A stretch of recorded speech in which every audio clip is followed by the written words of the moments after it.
Hi, this is one, and this is Network Vulnerability and Penetration Testing, Melbourne Polytechnic Web Challenge Assignment 1, FreeLancer from HackTheBox. Table of contents, I'm going to go through the challenge, description of it, vulnerabilities and exploits found, and the narrative of the attack, so how I went through it step by step, and the implications of what would happen if this was a real website and an attacker found this website. Okay, next, the FreeLancer was found on HackTheBox and the web challenge categories. Difficulty was medium. And next, vulnerabilities and exploits. So actually, I was using this tool first, and I found these ones here was not defined and was not set. So I'm going back. So I was using this one to find these two. This is a cross-scripting protection that wasn't defined. That means that I can inject SQL. And so I used dirBuster SQLmap for this challenge. As you can see there, it's done. So this is what it will look like if this cross-scripting protection was defined or was set. So now I'm going to use the SQLmap. So from the source code of the website, I found parameter ID equals 1 and a URL somewhere. So I try and tested it on the URL, and using the SQLmap, it was showing me that the parameter ID would be injectable with this type of injection. It says and Boolean baseline dirBuster just to find more directories. So I brute force directories request with the word lists.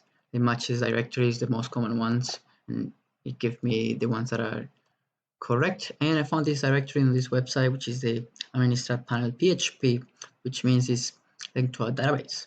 So let's give it a go. I use the administrator / and it sent me to the login page for the admin, the web server interface.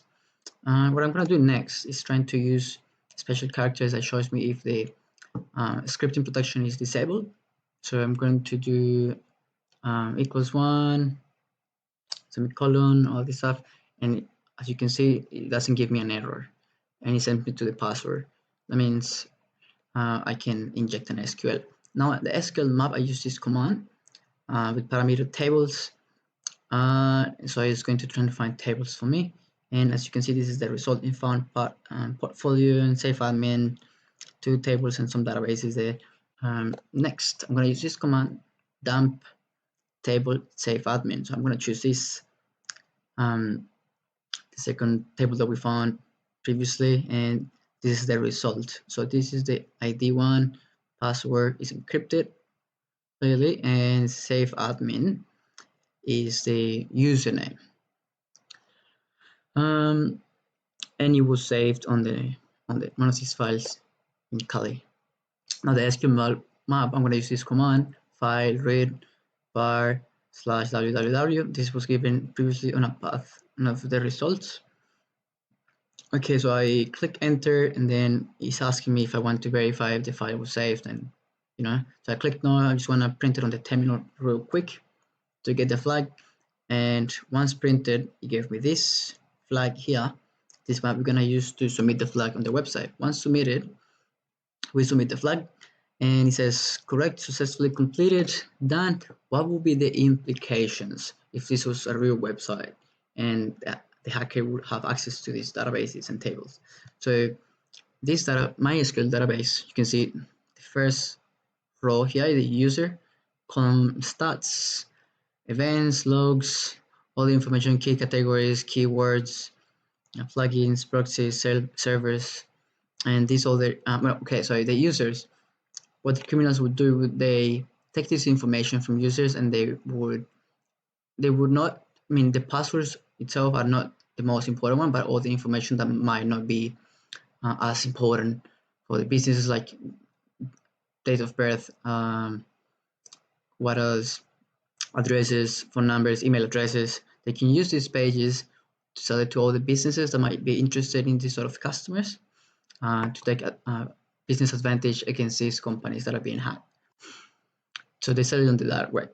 And it's another database information schema that was basically information in relation to server performance, privilege, roles, structure of the whole server, role.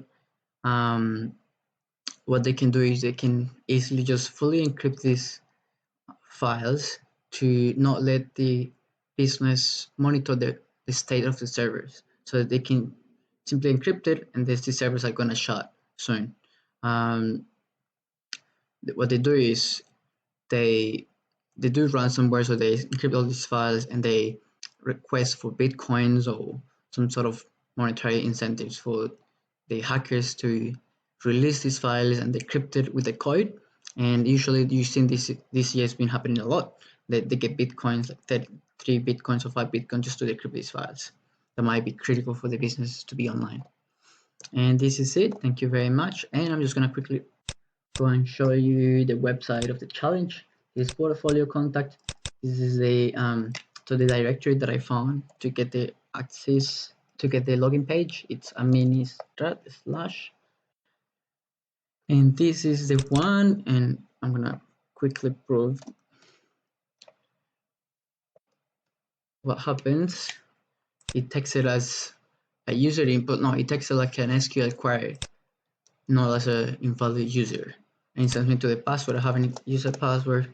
As you can see, the kind of now it takes it. But then that's when we use the SQL injection, because we know this is gonna happen, right? Unfortunately, it was deleted all the commands. It was here, but this is it. Thank you very much.